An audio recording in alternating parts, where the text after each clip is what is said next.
거룩하신 하나님 아버지, 은혜를 감사합니다. 이 아침에도 우리를 부르셨사오니 기도로 하나님께 나아갑니다. 말씀하여 주시고 깨닫게 하옵소서. 예수님 이름으로 기도드립니다. 아멘. 찬송가 287장 하나님께 찬양드립니다. 예수 앞에 나오면 죄사함 받으며 주의 품에 안기어 편히 쉬리라. 우리 주만 믿으면 모두 구원 얻으며 영생 복락 멸류관 확실히 받겠네. 예수 앞에 나와서 은총을 받으며 마음의 기쁨 넘치어 감사하리라. 우리 주만 믿으면 모두 구원 얻으며 영생 복락 멸류관 확실히 받겠네.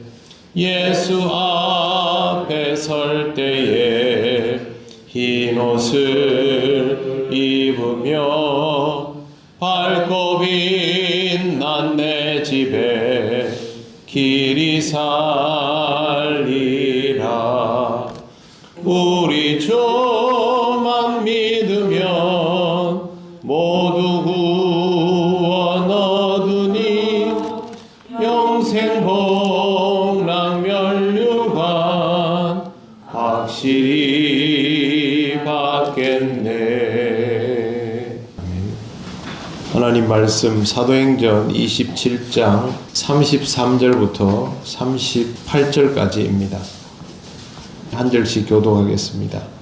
날이 새어가매 바울이 여러 사람에게 음식 먹기를 권하여 이르되 너희가 기다리고 기다리며 먹지 못하고 줄인 지가 오늘까지 10나흘인즉 이것이 너희의 구원을 위한 것이요 너희 중 용탁하고 들릴 자가 없으리라 하고 떡을 가져다가 모든 사람 앞에서 하나님께 축사하고 떼어 먹기를 시작하매 그들도 다 안심하고 받아먹으니 배에 있는 우리의 수는 전부 276명이더라. 배부르게 먹고 밀을 바다에 버려 배를 가볍게 하였더니. 아멘. 네, 오늘 말씀 보면 바울이 다른 사람들에게 음식 먹기를 권하는 모습을 볼 수 있습니다. 이렇게 음식 먹기를 권하는 것은 지금 벌써 14일째 표류하고 있고 사실상 제대로 먹지를 못한 상태였기 때문입니다. 34절 음식 먹기를 권하노니 이것이 너희의 구원을 위하는 것이요 너희 중 머리카락 하나도 잃을 자가 없으리라 하고 라고 되어 있습니다.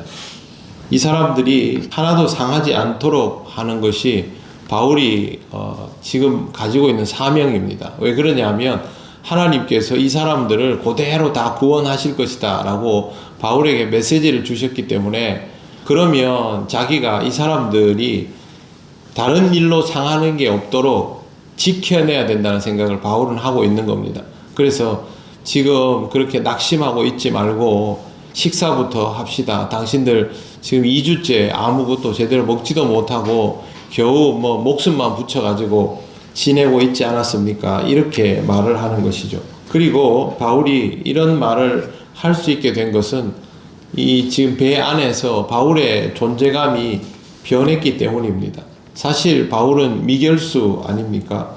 죄인이죠. 죄인인데 죄인 아닌 그런 위치에 있습니다.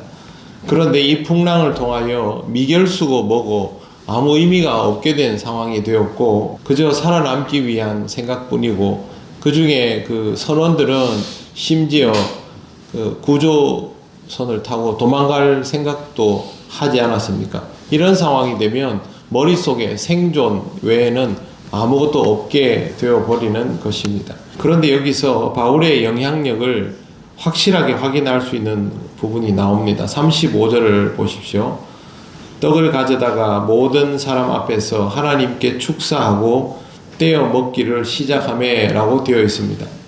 이 떡을 가져다가 모든 사람 앞에서 하나님께 축사하고 떼어 먹는 것은 유대인들 풍습입니다. 유대인들은 식사할 때 이렇게 합니다. 예수님께서 마지막 유월절 식사를 하실 때에 제자들을 모아놓고 이와 똑같은 방식으로 했습니다. 그런데 지금 이 배에 유대인이 몇 명이 있습니까? 사실상 다 이방인들 천지죠. 그리고 한두 사람도 아니지 않습니까? 200명이 넘는 사람들, 이 많은 사람들이 여기 있는데 이 사람들이 지금 다 이제 모여서 식사를 하려고 하는데 사실상 뭐 거의 이 정도면 군중 수준이죠. 근데 바울이 이 사람들 앞에서 떡을 들고 축사를 합니다. 그리고 사람들은 이 모습을 다 받아들이고 있습니다. 그 말은 지금 이 배 안에서 바울의 존재감이, 영향력이 그만큼 커졌다는 것입니다. 바울의 존재감이 왜 이렇게 커졌을까요?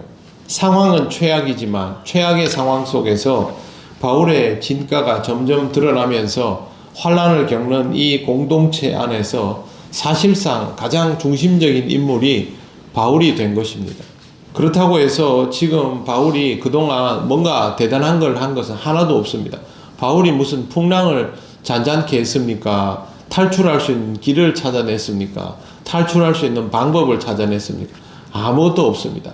바울은 사람들이 다 동요하는 가운데에서도 자기는 전혀 동요하지 않고 있고, 그리고 그렇게 동요하지 않는 바울이 다른 사람들을 계속해서 안정화 시켜 나가면서 오늘에 이르고 있는 것이죠. 심지어 바울은 다른 사람에게 식사를 해야 한다라는 권면까지 하면서 사실상 지금 이 공동체 안에서 선장과 선주, 백부장, 여러 상인들을 제외 그 사람들을 다 뒤로 하고 바울이 실질적인 정신적 지주가 되어 있다는 뜻입니다. 어려운 상황에서 흔들리지 않는 그리스도인의 모습은 다른 사람들로 하여금 매우 큰 영향을 미치게 만듭니다. 우리는 불신자들과 살아가고 있습니다. 대부분의 공동체에는 불신자들이 신자들보다 훨씬 많기 때문에 그 안에서 영향력을 미치는 것이 쉽지가 않습니다. 대부분의 그 기독교 역사를 보면 복음을 전하는 데 있어서 가장 쉽게 취해졌던 방법은 그리스도인이 출세하고 성공하고 부와 권력을 잡아서 사람들에게 강제적인 영향력을 미치는 방식이었습니다.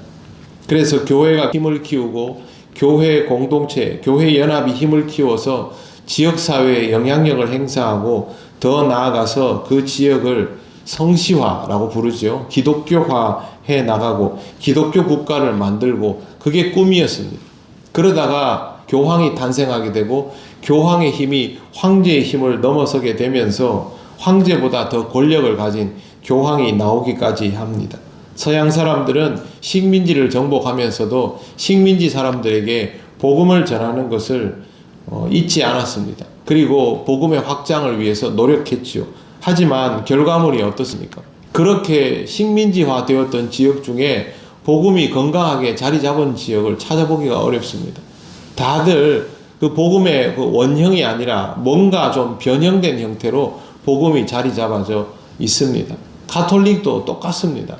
멕시코나 이쪽 그 라틴 아메리카 지역의 그 캐톨릭들이나 개신교도들을 보면 우리와 다릅니다. 굉장히 기복적이고 굉장히 감정적입니다. 가까이 멀지 않은 필리핀도 보십시오. 스페인 사람들, 미국 사람들 계속해서 복음이 들어갈 수 있는 경로가 열렸고 실제로 그 사람들 대부분이 가톨릭이나 개신교이지만 그 사람들이 가지고 있는 신앙생활의 방식은 우리와는 아주 많이 다릅니다. 그렇게 식민지화 되어서 복음이 전해지면 우리 같은 이런 스타일로 복음이 자리 잡아지지 않는 거죠. 우리는 왜 다르냐 하면 우리는 선교사님들에게 도움을 많이 받았지만 신앙의 그 자생력이 선교사들에 의해서 이루어지지 않았습니다. 우리 스스로 성장해 나왔기 때문에 모습에 있어서 차이가 좀 있는 겁니다. 물론 우리도 예전에 가지고 있었던 약점들을 가지고 있기는 합니다. 예수님은 어떤 방식으로 복음을 전했습니까? 예수님은 힘과 권능으로 복음을 전하시지 않았습니다. 자기 십자가를 지고 자기 비움을 통하여 복음을 전했고 어떤 상황에도 흔들리지 않았던 예수님의 모습, 그리고 그 모습 이후에 죽음에서 부활하시고도 예수님께서 사람들에게 공개적으로 막 드러내시지 않았죠. 우리가 생각하기에 예수님이 죽음에서 부활하시면 확 드러내 주시면 되지 않습니까? 하늘 위에 둥둥 떠서 돌아다니시면 사람들이 누가 예수를 믿지 않겠습니까? 그런데 예수님은 그렇게 하지 않았습니다. 제자들에게만 보이시고 제자들에게 복음을 주시고 이 복음을 전하라 하시고는 승천해 버리셨습니다. 결국 복음을 전하는 방식은 우리가 가장 손쉽게 생각하는 그런 방식이 아니라 이 세상 사람들 가운데에서 믿음을 가지고 흔들리지 않는 삶을 살아가는 그리스도인들에 의해서, 그들의 존재감에 의해서 복음이 전해질 수밖에 없다라는 것을 예수님은 아시고, 신앙은 믿음이어야 하기 때문에 예수님은 부활하신 이후의 모습을 만천하에 드러내시지 않고 믿음으로만 그 길을 쫓게 하신 것입니다. 바울의 모습을 보십시오. 바울의 존재감 외에 아무것도 없지 않습니까? 그리고 그 존재감의 바탕은 믿음입니다. 이런 믿음이 바울로 하여금 그 배 안에 있는 모든 사람들의 정신적 지주가 되게 했고, 바울에 의해서 이런 일들이 다 겪어지고 나면, 이 사람들이 정말 무사히 살아남고 나면 이 사람들은 평생 이 사건을 잊지 못합니다. 그리고 이 사건을 기억하면서 바울을 잊을 수가 없고 바울이 전한 복음의 내용을 잊을 수가 없게 됩니다. 복음은 바로 이와 같은 방식으로 전해집니다. 여러분이 살아가고 있는 터전에서 굉장히 훌륭하고 대단하고 요란한 무언가를 해야 하는 것이 아닙니다. 결정적인 상황에서, 위기에서, 어떤 상황에서도 흔들리지 않는 그리스도의 모습을 가지고 있는 여러분 자신이 가장 귀한 복음의 증거가 됩니다. 그런 모습으로 이 땅을 살아가시고 그것으로 여러분의 존재감을 드러내시며 주의 복음을 전하시기를 바랍니다. 기도드리겠습니다. 하나님 은혜를 감사합니다. 극한의 상황 속에서도 흔들림 없이 그리스도인의 모습을 드러내었던 바울을 보면서, 또 그 바울 앞에 변화되어가는 사람들의 모습을 보면서 우리의 신앙생활이 어떠해야 할지를 묵상하게 하시니 감사합니다. 우리의 신앙이 더 견고해지기를 원합니다. 사람들에게 위력을 떨치는 신앙의 모습이 아니라 내면에 흔들림 없는 사람으로 살아가게 하시옵소서.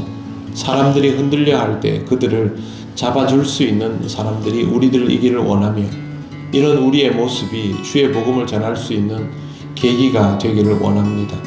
오늘 하루의 삶 속에서도 하나님 함께하여 주셔서 흔들림 없는 그리스도인으로 살게 하시고, 이런 우리의 모습을 통하여 하나님의 영광이 드러나게 하옵소서. 오늘의 모든 것을 주님께 맡기오며 예수님 이름으로 기도드립니다. 아멘.